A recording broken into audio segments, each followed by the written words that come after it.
じいじの顔が暗い。焚き火が2つ。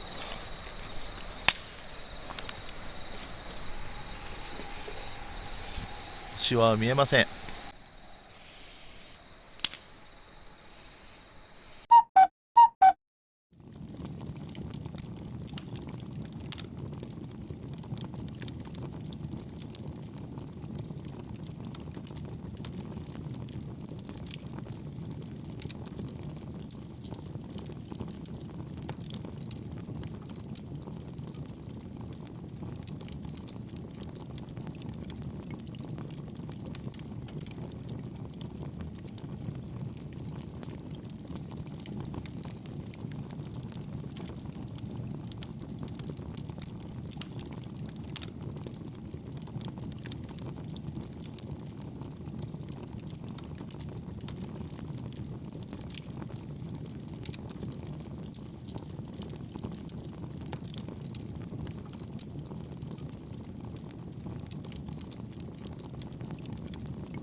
今日晩ご飯何ですか？チキンのなんだっけ、白味噌あえ白味噌漬け。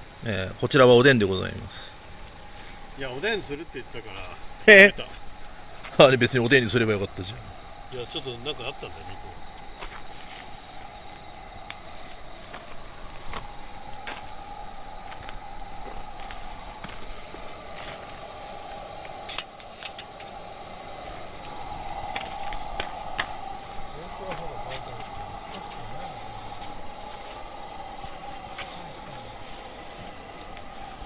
タープの中はこんなになってます。